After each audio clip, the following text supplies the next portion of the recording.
Bonjour. Salut, ça va? Ça va et toi? Comment Boda? Ça va, ça va. Bien ça. Alors, comment tu vas? Ça va, ça va, je suis là. Ben, je suis très honorée d'être avec toi sous le manguier.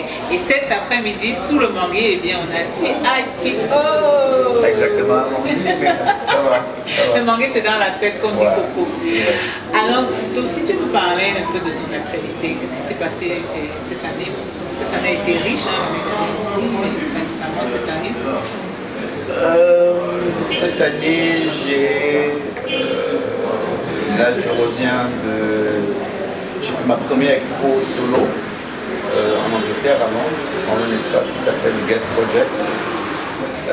Un espace qui a été ouvert et qui appartient à Yinka Shonibare, qui est un artiste d'origine nigérienne, qui est basé à Londres, qui fait un travail essentiellement sur l'identité, sur le post-colonialisme, et qui travaille beaucoup avec le wax, avec ce qu'on appelle le pan africain, et qui est donc un espace qui est ouvert pour les artistes peu connus, les artistes qui ont envie d'essayer des choses expérimentales.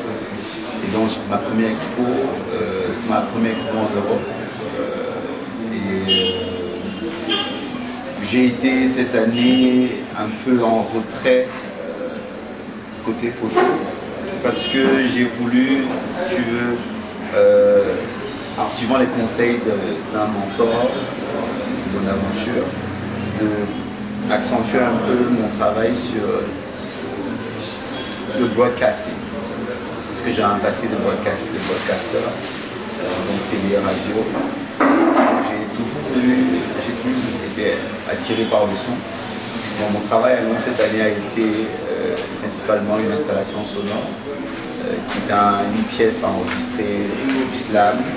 Le thème c'était l'identité sur les langues et un peu le problème anglophone qui est un problème qui m'est très cher. Et donc j'ai fait mon premier travail sonore et j'ai trouvé ça très intéressant. Et j'ai hâte d'en faire plus. Et comment est né le projet? Comment le projet est né ici ou bien tu as fait la maison de création là-bas? Alors, si tu veux, depuis 2 ans, j'ai intégré un réseau, si on peut dire un réseau. C'est vraiment une espèce de collectif non établi d'artistes engagés, dits activistes, qui ont envie de changer un peu les choses, qui sont à la base africaines. Et moi donc, depuis le documentaire où j'ai été programmateur pour le Cameroun, j'ai enchaîné sur des trucs, j'ai fait une performance au Conthouse d'Avega à Zurich. Ensuite, il y a eu un festival de performance à New York l'année passée, où j'ai coécrit une pièce avec une artiste qui s'appelle Tracy Rose, qui vient de l'Afrique du Sud. Et donc, ce réseau-là m'a permis de rencontrer beaucoup de personnes qui ont envie de promouvoir l'art engagé, l'art dit engagé, qui ont envie aussi d'aider et de sponsoriser les artistes qui ont un souci de changer leur environnement, de parler de leur environnement dans leur travail.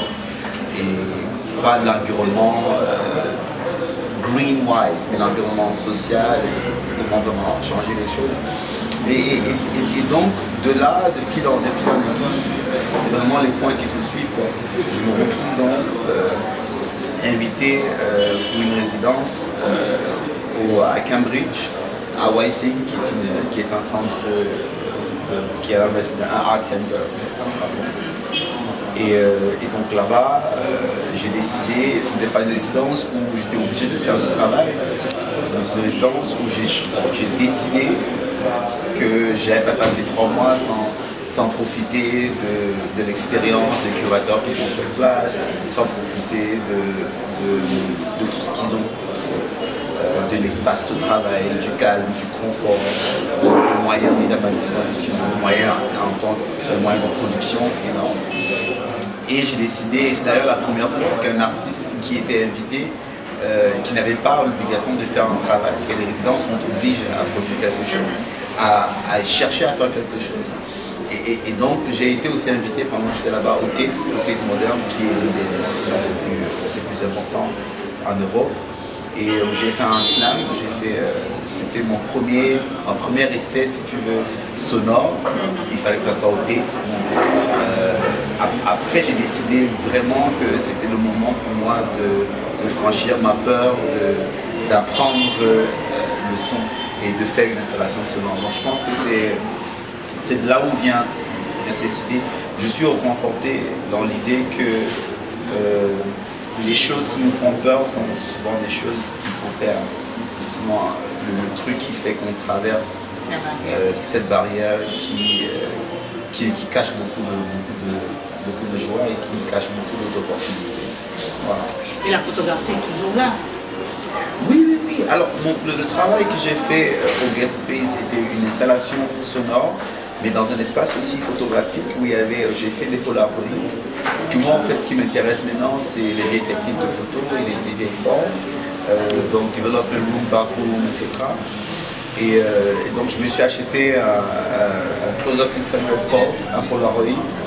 Et donc, j'ai fait une installation alors dans une espèce de white cube space où les photos pendent, un peu comme s'ils étaient accrochés en développement, et où j'ai écrit des textes derrière. Donc, parce que mon travail, j'ai toujours mélangé les mots à mon travail parce que j'ai un background littéraire et un background aussi média en tant qu'animateur télé-radio. Et j'ai beaucoup écrit quand j'étais en fac et même dans mes années de radio et d'animateur télé. Donc j'ai retrouvé l'écriture et j'ai voulu mêler l'écriture à la photographie et au son. Parce que ma première exposition photo, je me souviens, à la OK Factory qui appartenait au cercle de Kapsiki à Nuit Belle en 2010, c'était Portraits, donc la poésie des traits. C'était des portraits et photos. Et donc je retrouve un dialogue entre la photo et les mots, qui est un dialogue de sang, qui est un dialogue qui offre plus de possibilités à celui qui engage avec la pièce, avec l'installation, avec l'art, tout simplement. Et je trouve que c'est plus simpliste. Moi qui ne suis pas artiste de formation, moi qui n'ai jamais fait une école d'art, une école d'art plastique, moi qui ai appris avec le temps à les dessiner, il y avait Yamiel, et Salif Lino, les jeux vocables qui sont un peu, mais vraiment forts dans ce que je fais. La photo y est toujours faite, et sera toujours présente d'ailleurs, mais sous des formes très différentes. Et est-ce qu'on verra cette exposition que tu as fait à Londres? Est-ce qu'elle est accessible? Est-ce que j'interpelle aussi tous ceux qui ont des salles, qui ont des galeries? Est-ce que cette expo, tu veux la montrer ici? Bien sûr, je veux la montrer. C'est pour ça que je suis revenu, parce que là, je repars à Berlin là, dans quelques jours, et ensuite j'enchaîne Helsinki, la Pologne, ensuite je retourne à New York en novembre, où j'ai d'ailleurs la suite de cette exposition-là. Le but, parce que c'est une expo qui parle quand même pour l'anglophone, c'est un peu délicat. Et je comprends que c'est encore dommage qu'au Cameroun, aujourd'hui, les personnes qui, entre guillemets, sont ceux qui sont les gardiens de la culture, refusent d'aborder ce sujet-là. Épineux, peut-être, mais pour eux, oui, mais là, à quoi ça sert si on me dit que c'est la politique, mais l'art est politique, l'art a toujours été politique. Et les plus grands artistes qui ont marqué leur temps et leur époque et qui ont changé des choses essentielles dans leur environnement sont des personnes qui ont traité politique, que ce soit William Kendrick qui est le plus grand artiste sud-africain qui est d'ailleurs mort. Que tu prennes tous les autres artistes, même les écrivains, ou les Chenika, aujourd'hui, Amadou Kourna, bref, ça a toujours été ça. Et c'est dommage que ici les gens soient encore un peu réfractaires à l'idée de le faire. Mais les choses sont en train de changer. Aujourd'hui, les artistes n'attendent plus les curateurs des espaces, les white cube space, comme on dit, sont réservés à des artistes qui plaisent aux collectionneurs et les artistes qui vendent. Malheureusement, c'est le type d'art que je fais ne vend pas. Les gens n'achètent pas une idée, les gens rencontrent une idée. Bon, après, je pense que ça m'encourage plutôt. Là, je viens de voir le Ravi. J'y suis allé une seule fois, d'ailleurs, le jour de l'ouverture. Et j'attendais de voir une performance politique qui attaque ce sujet-là. Bon, disons que I'm not in a hurry. Pour l'instant, les 4 textes slam que j'ai enregistrés qui font partie de l'installation sonore sont available sur mon compte SoundCloud que j'ai d'ailleurs partagé. Il y a un podcast sur le site de YC qui est une interview avec un poetry, je sais pas comment on dit ça en français. Un poète. Non, un poetry. Un potier. Ouais, un potier qui fait dans la céramique qui s'appelle Sébastien, qui est d'ailleurs les plus vieux potiers d'Angleterre. Et donc il y a aussi le dialogue parce que le travail que j'ai fait à Londres, il y avait aussi une conversation avec un artiste qui s'appelle. J'étais en conversation avec un artiste qui s'appelle Harold Roffet, qui est d'origine ghanéenne. Et c'était vraiment un truc un peu compact. Il y avait The Conversation, il y avait l'exposition photo, qui est une espèce d'installation dans la chambre rouge, dans le dark room. Et il y avait aussi la pièce sonore et une performance que j'ai fait à la fin, une performance là sur le problème anglophone. Bien sûr qu'il y aura la suite, mais moi je rêve de pouvoir le faire ici. Mais je ne suis pas. Je ne rêve pas. Et je sais que ça va être compliqué pour qu'on nous laisse faire cette exposition ici.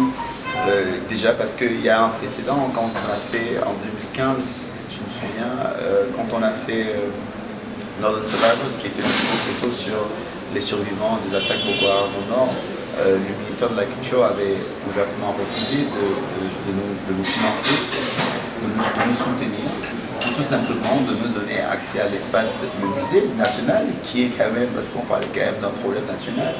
C'est marrant qu'on soit aussi détaché de nos problèmes en réalité. Mais ça ne me décourage pas. Je ne suis pas le seul, il y a beaucoup d'artistes qui continuent à évoluer, même si le climat camerounais est assez hostile pour les artistes qui veulent franchement évoluer. Mais il y en a qui percent. Yvan Gassab, qui est quelqu'un que je suis de très près, Jean-David Cotte. Il y a beaucoup d'artistes qui sont en train, malgré tout ça, et des curateurs aussi qui osent. Talimbo, qui est un artiste que j'aime beaucoup. Aude, Christelle, qui fait partie de cette vague de jeunes curateurs qui ont envie d'essayer de nouvelles choses. Et je pense que nous les artistes, on va devoir trouver notre pichenette pour ne pas compter sur les grands espaces déjà connus, qui eux ont un calendrier avancé sur 2 ans, 3 ans. C'est pas là. Art ne peut pas exposer tout le monde. La galerie MAM ne peut pas exposer tout le monde. Il faut d'autres galeries, il faut d'autres espaces.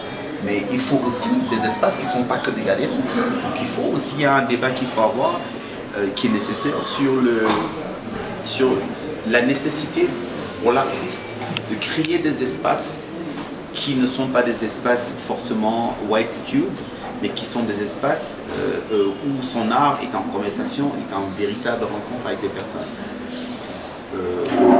L'art ne devrait plus être élitiste en 2018, parce que c'est comment un truc qui vient du bas est élitiste est destiné à ceux qui viennent de haut. Je comprends pas. Mais we're on the way to change that. Donc voilà. En tout cas, on vous dit de liker la vidéo et de partager. On était à la Maison du Café. Voilà. À Yaoundé. On vous dit merci. On vous dit de liker et de partager la vidéo. Ciao, ciao. Merci Louise. Ciao.